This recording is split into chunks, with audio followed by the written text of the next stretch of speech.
Ano sinasabi mo sa akin? Hindi kasi po yung sa Blue Ribbon Committee ay wala nga tumatanggap na ng chairman. Tapos nagkaroon ng acting. Ang problema, may acting, kailan ang hearing? Nag-recess. Nakahang. Nakahang. At ang isa pang tanong, itong mas magandang sagutin, matutuloy pa ba? O it's the end of the tunnel? Sen. Malay ko sa kanila, ba't akong tinatanong mo? Bilang member mo ng dapat tanong sila. Siyempre, dapat napag-uusapan po ng komite yan, Sen, di ba? Hindi kasi, nung ako ang chairman kasi, alam ko yung gagawin ko, alam ko yung direction ko eh. Malapit-lapit na nga ako doon sa pinaka-ugat eh. Actually, ako lang talaga yung nakahanap ng ugat eh. Kung i-analyze ninyo, doon pa lamang doon sa sworn affidavit ng mga diskaya. Kaya ko naman sila iningganyo na tumestigo kayo sa ilalim ng Witness Protection Program. Alam ko ang hirap ng pag-identify nung pinakamalaking isda. Walang gustong magturo. Lahat sila takot eh. May siyempre po. Naalala ba nyo, 15 yung unang pinatawag? 15 contractor sapagkat yun ang nalagay doon sa ulat ng Pangulo. Yes, sa kanyang zona. Oo, hindi ba nag-address sa mahiya naman kayo. Tapos, pina-analyze niya yung datos na binigay ng DPWH na maraming mali yun eh. Kaya lang, yun ang binigay ng DPWH. Parang minamali talaga yung Pangulo eh, di ba? Ang ginamit nilang datos, yun ang gagaling doon sa kanilang application na kung tawagin ay MYPS. Ang tamang datos doon, yung nandun sa PCMA. Kaya makikita mo yung coordinates, malayo eh. Magmula sa 60 meters hanggang 400 meters. Ay, malayo nga po yan. Pero kinuha ko yun. Binigay ng Pangulo sa akin yun eh. Yung USB. Ngayon, nakikita ko yung pangangailangan na matukoy mo talaga kung sino yung ugat. Dahil yung una kong, yung aking opening statement, baha eh, di ba? Baha. Sabi ko, we will get to the bottom of this. Sa ilalim. Sa ugat, oo nga. Kaya nga, sabi ko, physically, kung kinakailangan sisirin yan. Tama. Ngayon, mahihirapan ako ngayon sapagkat malalaking tao ito. Takot. So, yung pangalawang hearing, sinabi ko, kayo pong mga contractors, pag-isipan po ninyo mabuti ito. Meron po tayong batas na naglalaan ng proteksyon sa mga gustong tumestigo sa mga ganitong klase ng mga kaso. Alam namin ang panganib, alam namin ang disadvantage, maaaring natatakot kayo, pero nakalaan po ang proteksyon na nandyan sa ilalim ng batas. Pero ang kinakailangan lang, tulungan po niyo yung Estado. Kailangan nating ma-identify. Kailangan nating matukoy kung sino yung malalaking isda na yan. Yun ang aking pinload. Yun ang direksyon nyo. Yun ang tamang direksyon kasi naman talaga, Sen. Para may magsalita. Doon sa una pa lang na hearing, sinabi ko rin. Pangalawang hearing, lumabas yung mag-asawang diskaya. May dala-dalang sworn affidavit. Yun, isip-isipin mo, nabigla na lahat dun eh. Nakita nila na sa una pa lang salita nila, 17 congressmen ang kanilang idinawit na ron. Yes po, lumutang na yung pangalan. Hindi lamang yun, hindi lamang yun. Nung nabanggit yung 17 pangalan ng congressmen, dalawa doon ang nagsabi daw, nandun sa kanyang halimbawa, sabi niya rito, sa paragraph 23 nung kanyang September 6 na 2025 na affidavit, karamihan sa mga kawani ng DPWH na nabanggit sa itaas ay paulit-ulit na binabanggit ang delivery ng pera ay para kay Saldico na dapat at least 25%. Si Kong Marvin Rillo naman ay ilang beses na binanggit ang pangalan ni Speaker Martin Romualdez bilang kanyang malapit na kaibigan.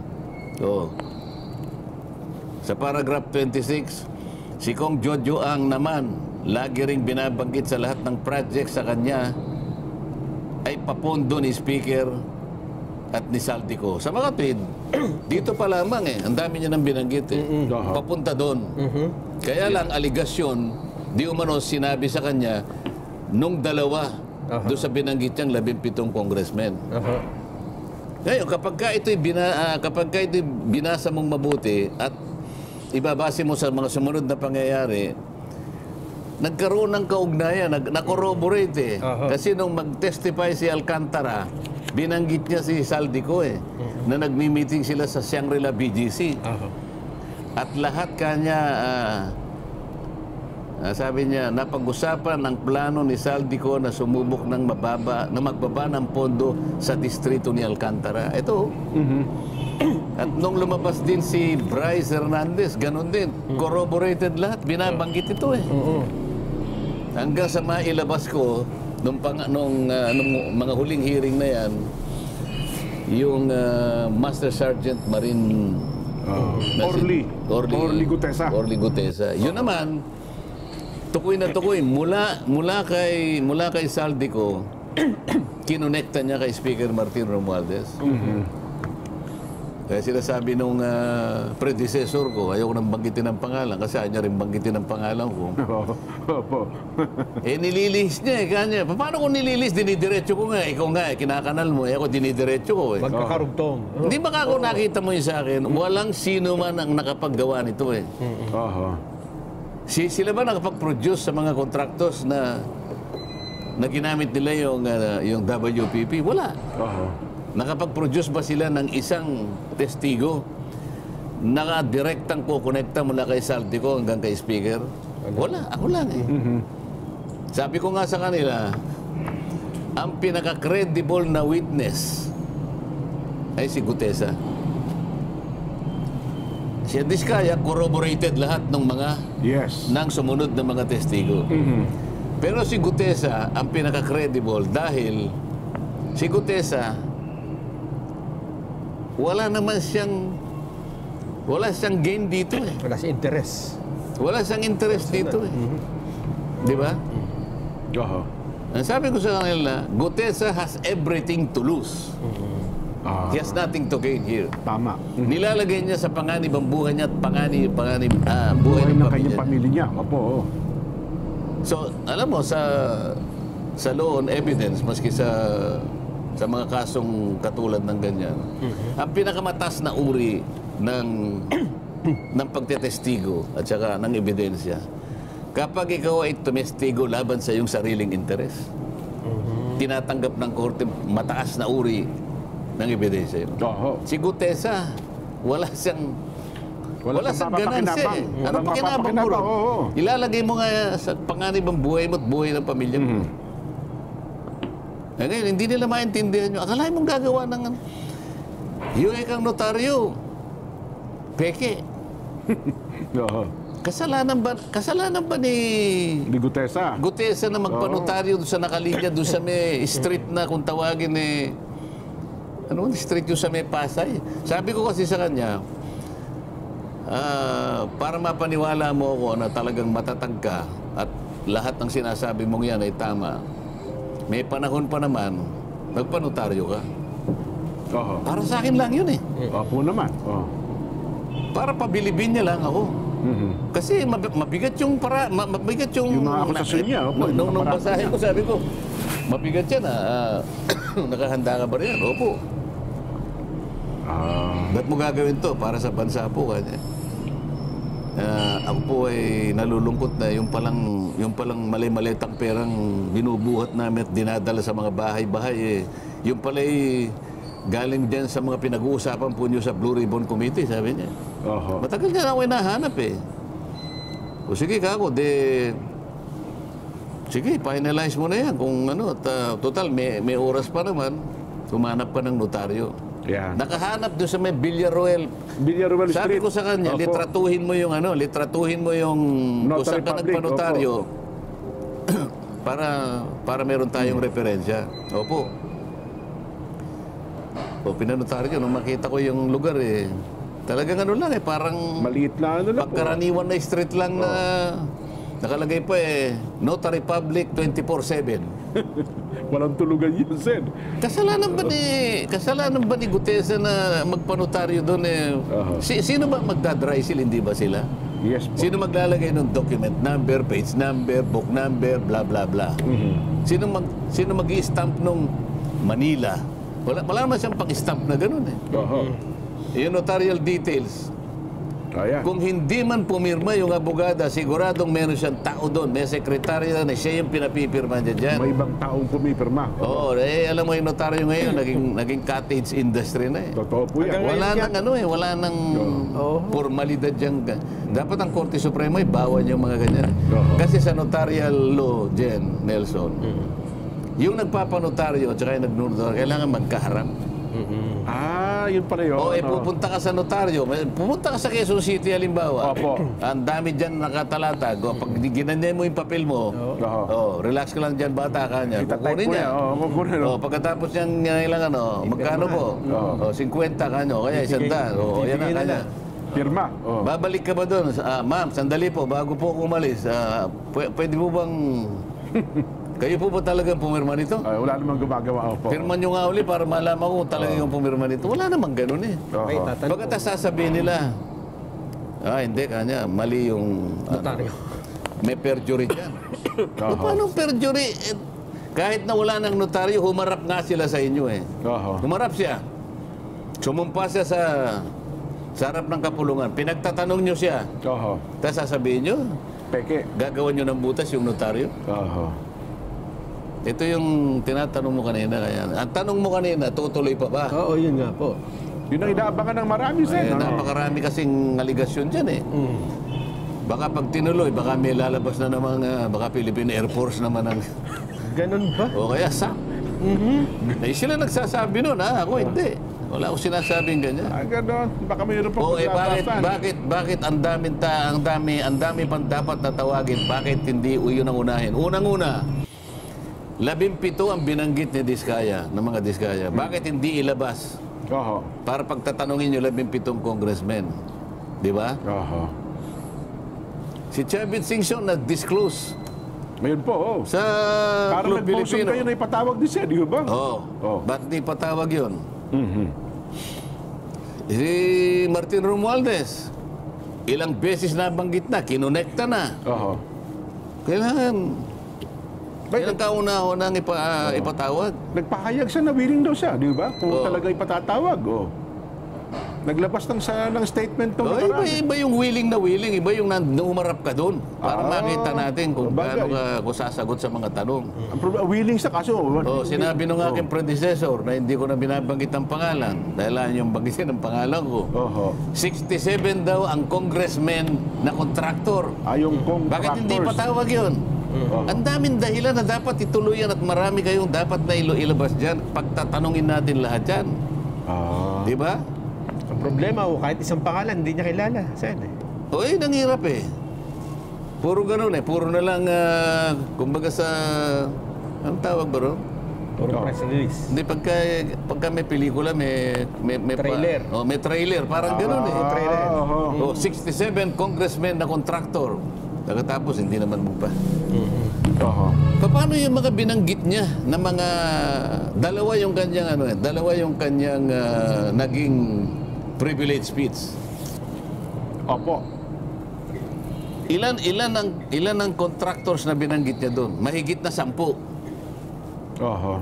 Hindi ba natin tatawagin doon? Hindi ba natin pagtatatawagin? Kasama doon ang SunWest. Ang SunWest, this is the company founded by Saldico.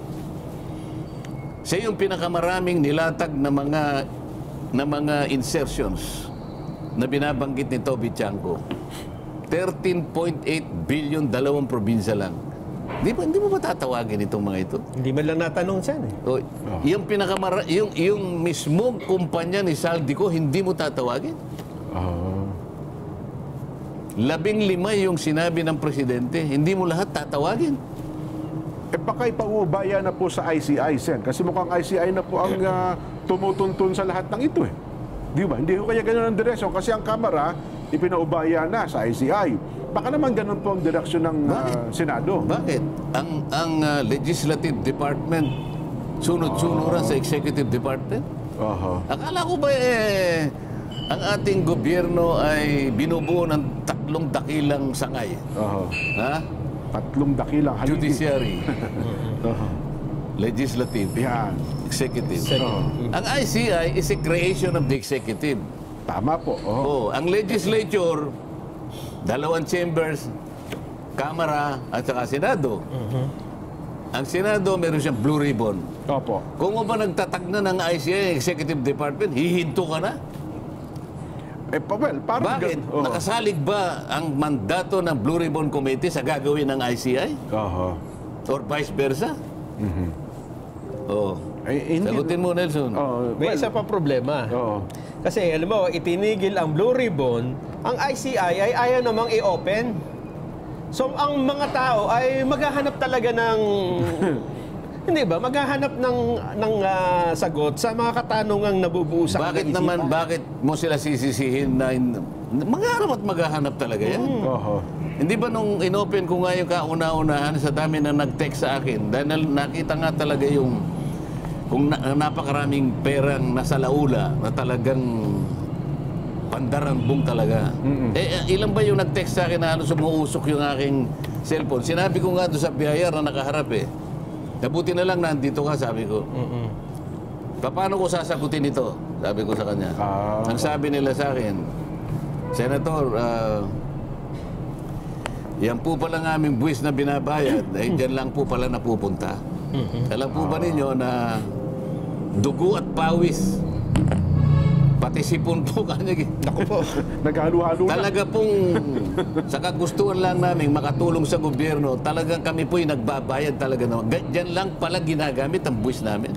Pwede po bang ilaban nyo kami? Oho. Kahit na itong next year, wag na muna po kaming magbayad. Pwede po ba? Naku. Nako, oho. Oo. Mabigat po yun, no? Tapos sabi nung biyayar, Commissioner Lumagi.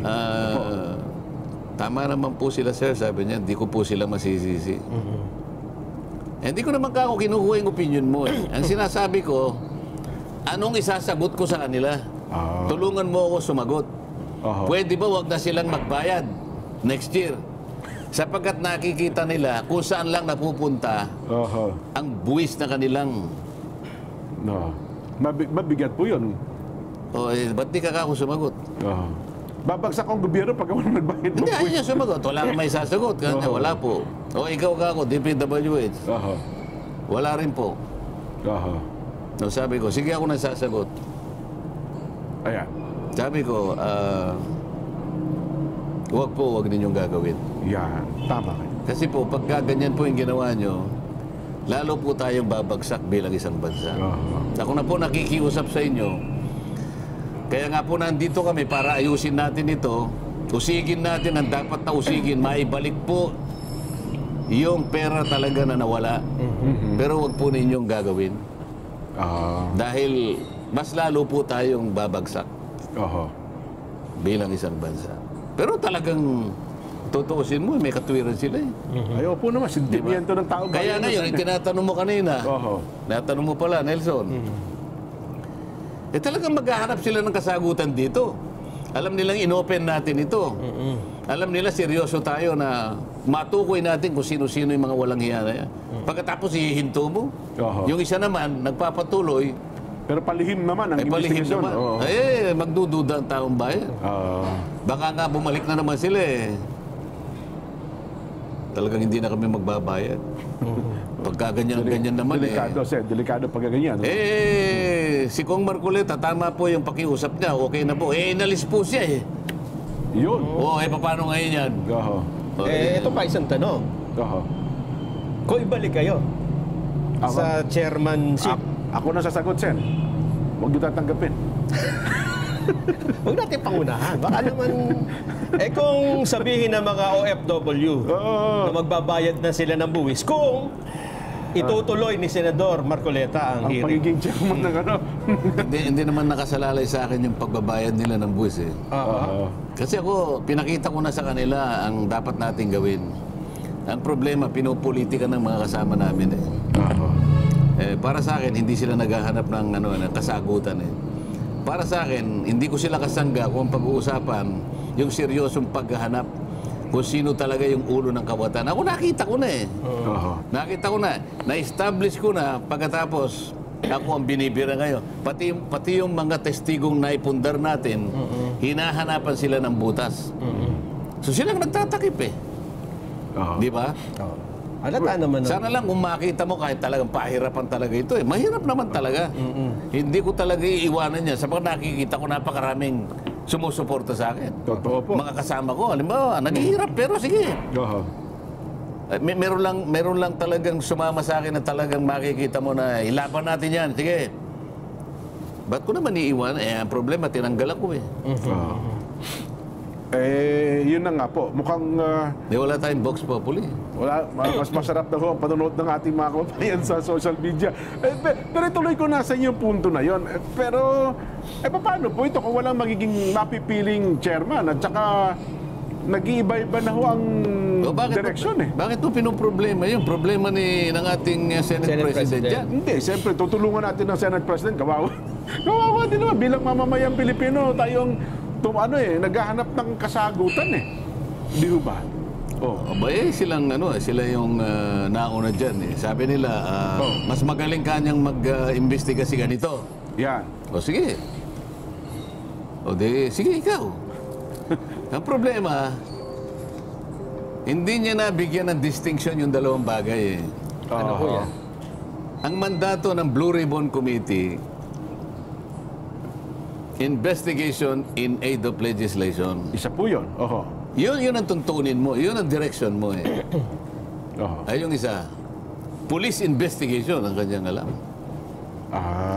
Tingnan mo, halimbawa, kapag ikaw ay chairman ng Blue Ribbon Committee, investigation in aid of legislation, ang tingin mo doon sa mga taong pinatawag mo, resource persons. Yes.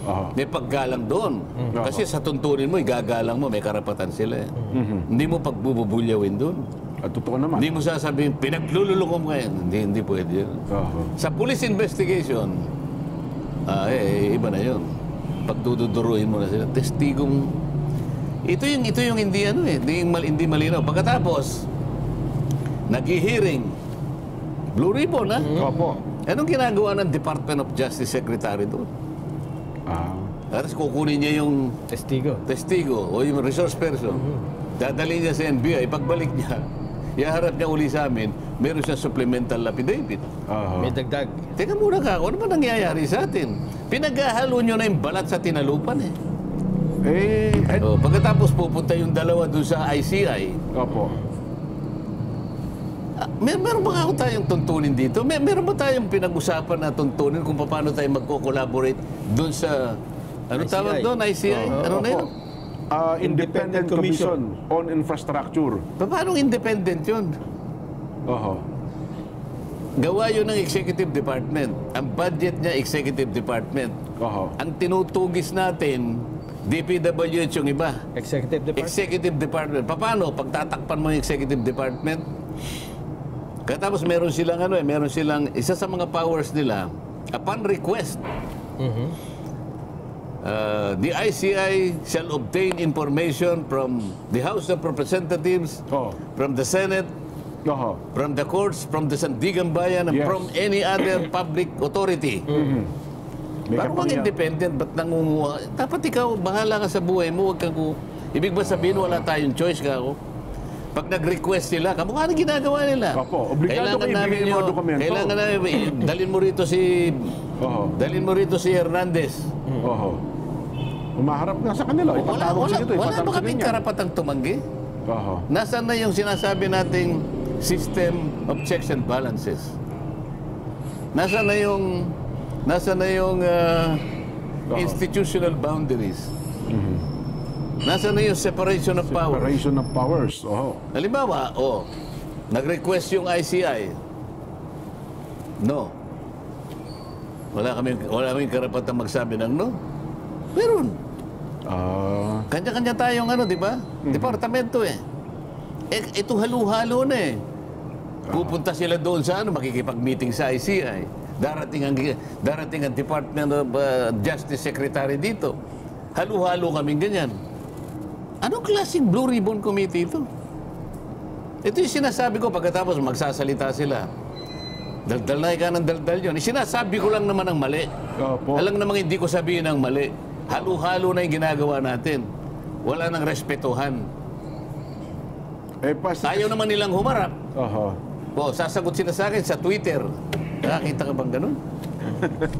Kasi, Alam mo naman na Senado, ano bang pinag-usap? Kaya nga sinabi Senado eh. Opo. The Senate is a deliberative body. Yan. It's a parliamentary body. This is where you discuss every issue. Yes po. Harapin mo, dumibati ka. Talagang nandiyan. Dumibati ka. Andyan talaga. Ayaw mo, tumayo ako, aalis ka. Oho. Pagkatapos sasabihin na, dapat diniliver mo yan nung nandito siya. Bakit? Kailangan ko ba sabihin sa inyo, ladies and gentlemen, I'm going to deliver a privilege speech this afternoon. Please do not go out. Huwag kang alis. Kaya ba? Please, let Please me wait for me. Alam nila nasa agenda eh. Oho. Umalis sila. Ibig sabihin, ayaw nilang pakinggan na sasabihin ko. Sinadya na talaga Pagkatapos umalis. sasagot siya sa Twitter. Oho. Tama ba yun? Oho. Nawawala na yung ginagawa siya sa Senado at sa Kongreso na dapat nagdidebate, patagisan nito, pagalingan nito di ba? Dapat doon ang labanan sa plenaryo. Basta makipagdebate ka doon. Oho. Kasi yun ang kailangan eh. Kasi kapag yun ay pinag-usapan doon, maglilinaw doon, doon makikita Yan, oho. kung ano talaga yung dapat nating gawin sa magitan ng pakikipagtagisan mo ng idea, ng pangunawa mo sa bawat issue. At saka may pagkakataon naman, Sen, na kapag may punto kayo at nakipag-usap yung iba, kagaya nung dismissal, nung impeachment, pumayag kayo na ibaba sa archive na lang eh. Pero, yun ay bunga ng debate Yes. ng pagkipagtagisan sa floor. Oo, di ba nakipagdebate naman sila talaga? Oo, di inarap ko naman silang lahat eh. Oo. Nag-privilege speech kayo, tapos tinanong kayo. Oo, di ba? 6 na oras ako nakatayo doon, di ako umupo eh. Oo. Na-harmonize na naman, di ba? Wala namang di natapos. Ganun dapat. Hindi ba dapat, ba't ngayon ayaw na nila? Kasi ganun talaga ang Senado, ganun talaga ang Kongreso, di ba? Tapos hahanapan ka ngayon ng kahit ano lang, para lang may maipukol sa'yo. Yung asawa ko raw ay independent director ng isang insurance company. Nako, Nandun na yun eh. Oho. Kaya lang, ayaw naman nilang pag-aralan, ano po ba yung independent director? Ang independent director po, kung nakikinig po kayo, mga kasama ko po sa Senado, basahin po ninyo yung bagong corporation code. Ano po? Huwag niyong babasahin yung lumang corporation code. Oho. Kasi yung lumang corporation code, Batas Pambansa number 68 yata yun. Huwag po yun. Luma na. Kasi pag yun ang binasa nyo, wala pa pong independent director doon. Hindi kasama talaga. So bago ngayon, Yan po yung pinagbasihan ng dating Pangulo ng Integrated Bar of the Philippines para atakihin niya ako. okay. Oo, yung dati naming presidente ng IBP, nakakaawa naman. Naging presidente pa naman. Hindi pala sa updated. Hindi ko maintindihan bakit hindi siya nagbabasa ng mga bagong batas. Kami kasi, ang lahat ng abogado, required ka na mag-undertake ka ng tinatawag na MCLE. Yes po. Taon-taon yun. Alam mo yung MCLE? Mandatory Continuing Legal Education. Yan, opo. Kahit kasi ikaw ang pinakamagaling na abogado dyan, Nelson, darating din ang panahon mapag-iiwanan ka dahil may nababagong mga batas eh. May nare-revise na batas. Yes. Meron bagong jurisprudence na ginagawa ang Korte Suprema. Lahat yan dapat updated ka. Ano nga pa po yung independent director? Yung independent director, sangayon sa bagong corporation code, kailangan doon sa mga industry, sa mga kumpanya na merong involve yung public interest. Okay. Halimbawa, yung bangko, kailangan merong independent director yan. Insurance. So lahat ng bangko may independent director? Oo, kasi yun ang sinasabi. Insurance, kasama rin. Yung media. May independent director. May independent director yan. Ngayon, ano yung role ng independent director? Kailangan, siya ba yung may-ari? ano ang role at saka katangian niya? Una, wala kang financial interest dyan. Sa kumpanya? Sa kumpanya. Wala, ni una bes, wala ka. Wala kang investment, walang gano'n. Pero may sweldo yan, Sen. siguro yung ano lang, pamasahe mo lang. Tapos, wala kang pagmimay-ari, ibig sabihin. Wala kang shares. Wala kang kinalaman sa management. At wala kang relative sa mga major shareholders, mga shareholders. Wala kang kamag-anak. Sa mga tweed, talagang nandyan ka lang for governance. Ang tawag nga, paminsan-minsan, tinatawag sila ombudsman. Parang sa tanod bayan pa ng department. Tagabantay. Tagabantay ka lang. Oo, Halimbawa, representante ka, no? merong konting pinag-uusapan na ethical issue. Oo. Dahil si Mrs. naman teacher kasi. Opo. O maring... May kakayahan naman. May ano bang kaalaman. requirements na ganyan? Opo. Doon lang sila pumapasok. So walang connection. Akalain mo ngayon, bangko may ganun din. O halimbawa, Nelson, kunwari ikaw... So, pwede pala akong maging independent director ng isang bangko. Pwede, oo. Hindi, pero gagawin kitang halimbawa. Halimbawa, opo. Ikaw ang may-ari, kunwari, ng BDO. Ayan, yan ang Yan, pinakamalaking opo. bangko. Ayan. BDO. Pag-withdraw ka mamaya, akong bahala. Si Jen naman, si Diskaya. Okay. Ako yung naglalagay ng pera. Hindi ba ang bangko ini-encourage ang buong public para Mag-deposit. mag-deposit? Mag-deposito ka sa akin. Oo. Nag-deposit si Jen Diskaya sa'yo. Oo. Anong kasalanan mo? Independent director ka lang. Nag-deposit lang sa BDO. Hindi, baging yung bangko mismo, wala namang kasalanan. Kaya nga Lalo na yung... Hindi ba nila maintindihan yun? Bakit pinipilit nila, May ang kinukunik-kunik asawa lang ni Senator Marcoleta, direktor. Oo. Itong dati naming Pangulo ng Integrated Bar. Napakasangkapan. Ang sinasabi niya, yung luma.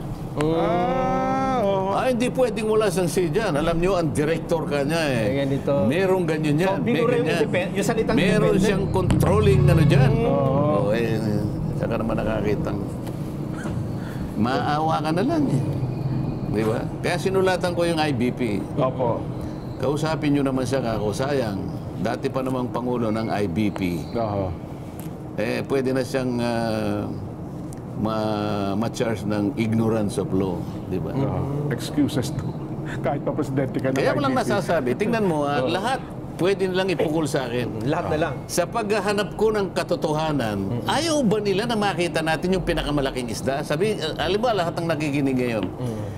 Winaldas po lahat ang pera natin, pera ng bayan. Ayaw po ba ninyo na makita natin, matukoy natin kung sino po yung halang ng kaluluwa? Pinakamalaking isda. Ba't kayo nagagalit sa akin? Samantalang ang gusto ko lang naman tuntunin, malaman natin kung sino may kasalanan dito.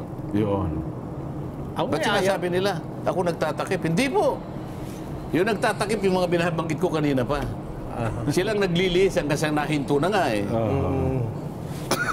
Pinakamabuti yan magpa-hospital.